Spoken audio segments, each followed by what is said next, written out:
एक धूप भरी दोपहर थी जब राइटो के पेट ने शेर जैसी जोरदार आवाज में गुर्राया। शिरो, राइटो ने अपने पेट को पकड़ते हुए कहा, मुझे खाना चाहिए, लेकिन ऐसा नहीं जो हर दिन खाया जाए। मुझे चाहिए कुछ धमाकेदार। शिरो, उसका सबसे अच्छा दोस्त जो पास ही बैठा वीडियो गेम खेल रहा था, मुस्कुराकर बोला, तू हमेशा कुछ अलग ही मांगता है। चल देखते हैं आज तेरे लिए क्या खास है। उसी पल उनके गेमिंग कंसोल की स्क्रीन चमकने लगी। उस पर एक जादुई संदेश प्रकट हुआ, तुमने अनलॉक किया है जादुई फूड मॉल। क्या तुम प्रवेश करना चाहते हो? दोनों एक दूसरे की तरफ हैरानी से देखने ही वाले थे कि तभी पुफ, एक चमकदार रोशनी चारों तरफ फैल गई। अगले ही पल वे एक शानदार और अजीबोगरीब दुनिया में पहुंच गए।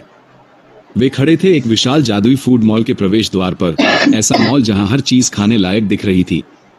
फर्श पर थे चॉकलेट के चमचमाते टाइल्स, दीवारें बनी थी वॉफल कोन से जिन पर सिर्फ और रंग बिरंगे स्प्रिंकल्स लगे थे, और हवा में तैर रही थी ताजा डोनट्स और गर्मा गर्म चीजी पिज्जा की महक। राइटो ने आंखें फैलाकर कहा, क्या ये सच है? शिरो हंसते हुए बोला, अगर ये सपना है तो मैं कभी नहीं जागना चाहता। पहला पड़ाव, पिज्जा प्लेनेट। उनकी यात्रा की शुरुआत हुई पिज्जा प्लेनेट से, एक चकाचौंध भरे रॉकेट आकार के रेस्तरां से जो आकाशगंगा की सबसे स्वादिष्ट एस्ट्रॉइड बेल्ट के किनारे बसा था। बाहर का साइन नियॉन पेपरोनी और चमकते मोज़रेला सितारों से जगमगा रहा था, दूर दराज से भूखे यात्रियों को अपनी ओर बुलाता हुआ। अंदर कदम रखते ही पिघलते चीज और कुरकुरी क्रस्ट की खुशबू हवा में तैर रही थी। यहाँ हर किस्म की पिज्जा मौजूद थी, इंद्रधनुषी चीज वाली पिज्जा जो प्रिज्म की तरह चमकती थी, इमोजी आकार के स्लाइस जो उठाने पर आंख मारते थे, और यहाँ तक कि मीठी चॉकलेट पिज्जा जिस पर स्ट्रॉबेरी जैम टपक रहा था। रायतो की आंखें चमक उठी जब उसने मेन्यू देखा। शिरो, इसमें तो क्रस्ट के अंदर फ्रेंच फ्राइज भरी हैं। शिरो ने हंसते हुए नाक चढ़ाई और एक स्लाइस उठाते हुए बोला, तुम ही हो जो अंतरिक्ष में फ्राइज देखकर इतना खुश हो सकते हो। दोनों ने अपनी अपनी ट्रे भरी और एक खिड़की के पास बैठ गए, जहां से दूर दूर तक तारे टिमटिमा रहे थे, मानो काले मखमली आसमान पर चमकते टुकड़े हैं। वे मजे से खाने लगे, उनके गालों पर सॉस लग गया था और हंसी के बुलबुले उठ रहे थे। फिर जैसे ही रायतो ने दूसरी इंद्रधनुषी स्लाइस उठाई, पिज्जा ओवन से एक अजीब सी गड़गड़ाहट सुनाई दी। अर्रम, जमीन हल्की सी कांपी, दीवारें थरथराईं, उनके सिर के ऊपर लटकती पेपरोनी डिस्को बॉल झिलमिलाकर मंद हो गई।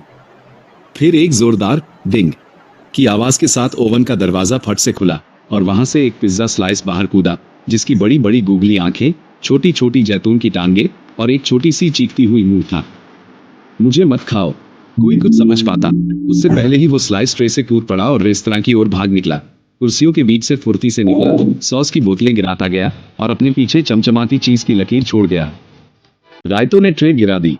क्या वो स्लाइस बोल रहा था?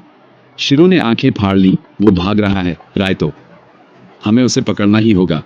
और फिर शुरू हुई दौड़, हंसते एलियंस और हवा में तैरते गार्लिक ब्रेड स्टिक के बीच से, सरसराते सोडा फाउंटेन के पास से, उस रसोई तक जहां रसोई हैरान होकर हाथ से आटा गिरा बैठे। वो भागती पिज्जा स्लाइस एक धूमकेतु की तरह इधर उधर घूम रही थी, उसकी गूगली आंखें डर से चौड़ी हुई थी। जो भी जादू या पागलपन पिज्जा प्लेनेट में था, एक बात तय थी, यह कोई साधारण पड़ाव नहीं था। और रायतो और शिरो की असली यात्रा तो अब शुरू हुई थी। अगला पड़ाव, बर्गर बाउंस। उनकी दौड़ एक ऐसी दुनिया में पहुंच गई जो उन्होंने पहले कभी नहीं देखी थी। एक विशाल ट्रैम्पोलिन पार्क जो पूरी तरह से विशाल बर्गर बन से बना था। हवा में ग्रिल किए गए पैटीज और पिघले हुए चीज की खुशबू थी। हर उछाल से आसमान में लहरें उठती जो टमाटर सॉस से सना हुआ था, और उस पर तैरते बादल टपकती लाल बूंदों की बारिश कर रहे थे। शिरो बिना किसी झिझक के उछल पड़ा। वूहू, एक्स्ट्रा सॉस, कहता हुआ वो एक चीज बर्गर ट्रैम्पोलिन पर कूदा, बर्गर बाउंस के नीचे दबा, फिर उसे ऊंचाई में उछाल दिया।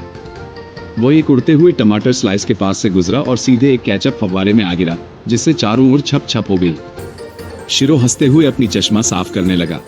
उनके चारों ओर बर्गर हवा में कलाबाजियां खा रहे थे, खीरे फ्रिस्बी की तरह घूम रहे थे, सलाद के पत्ते रंग बिरंगे कॉन्फेटी की तरह नीचे गिर रहे थे। हर उछाल गुरुत्वाकर्षण और तर्क को जैसे चुनौती दे रहा था। कुछ और रोमांचक छलांगों के बाद वे अंततः उस शरारती पिज्जा स्लाइस तक पहुंच ही गए जिसने उन्हें यहां तक लाया था। वो बेकन सुगंधित बादल से नीचे तैरता हुआ आया, धीरे धीरे घूमते हुए, और उनके सामने नरमी से उतरा। तुमने परीक्षा पास कर ली, उसने शरारती मुस्कान के साथ कहा। अब अगले फ्लेवर लेवल की बारी है। फिर उसने उन्हें एक चमकती हुई जेली बीन दी जो इंद्रधनुषी रोशनी से धड़क रही थी, और पलक झपकते ही वो सिजलिंग आकाश में गायब हो गया। लड़कों ने एक दूसरे की तरफ देखा, दिल तेजी से धड़क रहे थे। अगली स्वादों की दुनिया कैसी होगी उन्हें नहीं पता था, पर वे तैयार थे। ये सब विस्परिंग वुड्स के दिल में शुरू हुआ, जहां पेड़ लोरियां गुनगुनाते थे और जुगनू कोड में चमकते थे। यहीं पर राइटो और शिरो को एक काई से ढका हुआ मूर्ति मिला, जो एक मुस्कुराते हुए रैकून की तरह दिखता था। उसकी आंखों में असामान्य सी चमक थी और उसके पंजे में एक चमकदार स्लॉट था जो नर्म रोशनी से धड़क रहा था। ये ठीक उसी जेलीबीन के आकार का था जो उन्हें उस पुराने वेंडिंग मशीन से मिली थी, जो स्नैक्स की जगह पहेलियां उगलता था। जैसे ही उन्होंने जेलीबीन को स्लॉट में डाला, जमीन हल्की सी कांपी। मूर्ति एक झिलमिलाते धुएं के साथ दो हिस्सों में बंट गई और उसके भीतर एक सर्पिल सीढ़ी दिखाई दी जो जमीन के नीचे जाती थी। बिना सोचे, क्योंकि जिज्ञासा अक्सर डर से बड़ी होती है, दोनों नीचे उतर गए। नीचे की हवा ठंडी और मीठी थी।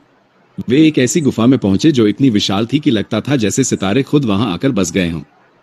आइसक्रीम के स्कूप हवा में तैर रहे थे, रंग बिरंगे चांद जैसे, नीले और गुलाबी घूमते हुए, कुछ चमकते, कुछ से छोटे छोटे चिंगारी निकल रहे थे। वे मंत्रमुग्ध हो गए। गुफा की दीवारें चीनी के क्रिस्टल से बनी थी, जो हल्की रोशनी बिखेर रही थी। छत से चॉकलेट सिर्फ टपक रहा था और इन तैरते हुए स्कूप्स के बीच अदृश्य धागों से लटकते नामपट थे, जिनमें फ्लेवर के नाम थे। बबलगम गैलेक्सी, जिसमें छोटे छोटे तारे जैसे कैंडी थे। कॉटन कैंडी स्वर्ग, जो नर्म बादलों जैसा घूमता था। कुकी वोल्केनो, जो कभी कभी कुकी क्रम्स उगलता था। और सबसे रहस्यमय मिस्ट्री फ्लेवर 404। वो हर बार पलक झपकाते ही बदल जाता था। एक पल बैंगनी और रूट बियर जैसी खुशबू, अगली पल इंद्रधनुषी शरबत जैसा फिज। राइटो ने एक स्कूप लिया और जैसे ही उसने चखा, उसके पांव जमीन से ऊपर उठने लगे। ओह, ये तो उड़ने वाला फ्लेवर है, वो चिल्लाया। धीरे धीरे हवा में घूमते हुए उसकी हंसी गूंजती रही।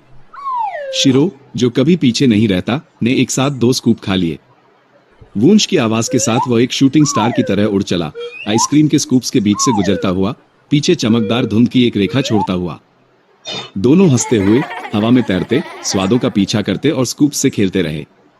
गुफा की गहराइयों में कहीं दीवारें दिल की तरह धड़क रही थी, जैसे उन्हें बुला रही हों आगे किसी और स्वाद भरे रहस्य की ओर। और वो जेलीबीन स्लॉट अब गायब हो चुका था। वहां केवल मार्शमेलो जैसे मुलायम पैरों के निशान रह गए थे, जो गुफा की गहराइयों की ओर जाते थे। यह कोई साधारण मिठाई की जगह नहीं थी। ये तो एक मीठे, घूमते रहस्य की शुरुआत थी। कैंडी टाउन और गमी किंग। राइटो और शिरो हैरानी से देख रहे थे जब वे कैंडी टाउन में दाखिल हुए। हवा में स्ट्रॉबेरी और घुली हुई चीनी की मीठी खुशबू थी और जेलीबीन से बनी कारें खिंचती टॉफी की सड़कों पर तेजी से दौड़ रही थी। लॉलीपॉप के लैंप पोस्ट धीरे धीरे चमक रहे थे, जो मार्शमेलो से बने फुटपाथों पर इंद्रधनुषी रोशनी फैला रहे थे।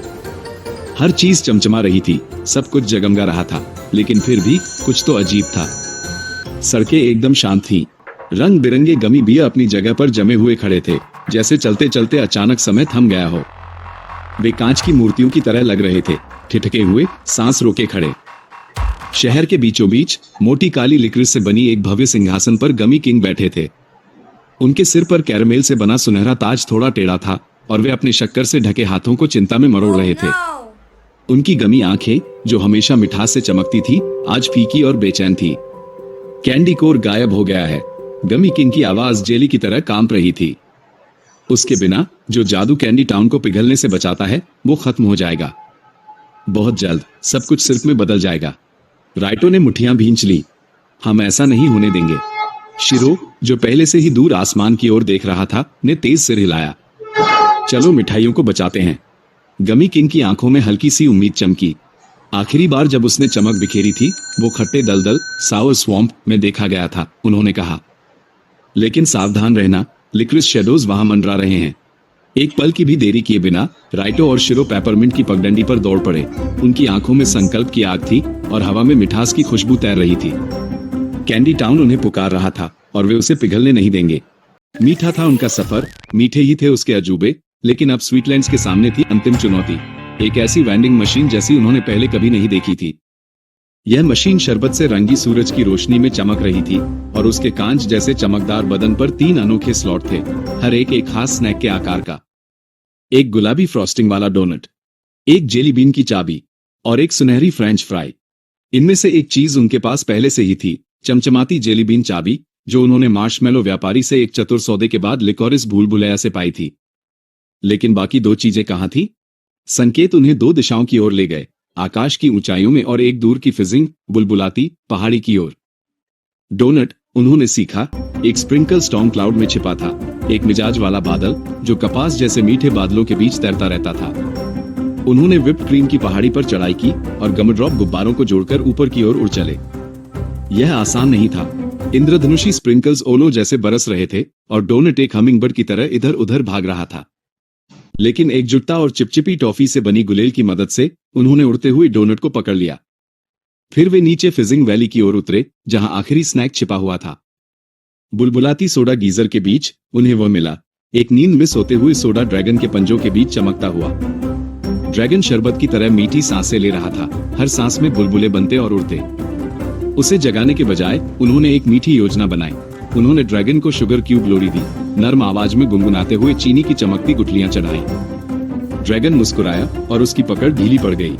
सावधानी से उन्होंने सुनहरी फ्रेंच फ्राई को उसके पंजों से निकाल लिया, वह अब भी गर्म और कुरकुरी थी। वापस वेंडिंग मशीन के पास आकर उन्होंने हर आइटम को उसके सही स्लॉट में रखा, पहले डोनट, फिर जेली बीन की चाबी और अंत में फ्रेंच फ्राई। कुछ पल के लिए सब शांत रहा। फिर क्लिक, एक मीठी सी घंटी बजी और कांच के दरवाजे धीरे धीरे पर्दों की तरह खुल गए और वहां सामने कुछ चमकदार था, एक चमचमाता कैंडी रंगों से भरा उज्जवल गोला। कैंडी कोर, स्वीटलैंड्स का दिल और उनकी यात्रा का मीठा चमकता हुआ इनाम। स्वाद का खजाना हाथ में लिए राइटो और शिरो तेजी से शुगर स्पाइरल फॉरेस्ट के दिल में लौटे, जहां गमी किंग उनका इंतजार कर रहे थे।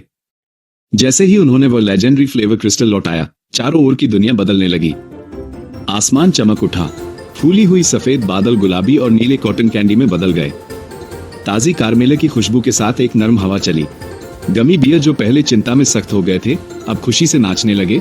उनके नर्म पैर कैंडी किंगडम की धुन पर थिरकने लगे। ऊपर से चमचमाती कैंडी कन्फेटी बरसने लगी, जो उनकी त्वचा पर मिठास की बर्फ की तरह पिघल रही थी। फिर एक पास की मार्शमेलो झाड़ी से कुछ सरसराया। पॉप! झाड़ी से बाहर कूदी बिट्सी, वही आर्केड वाली पिक्सेलेटेड साइडकिक, अपने पुराने ग्लिची और खुशमिजाज अंदाज में। उसकी डिजिटल आंखें उत्साह से चमक रही थी।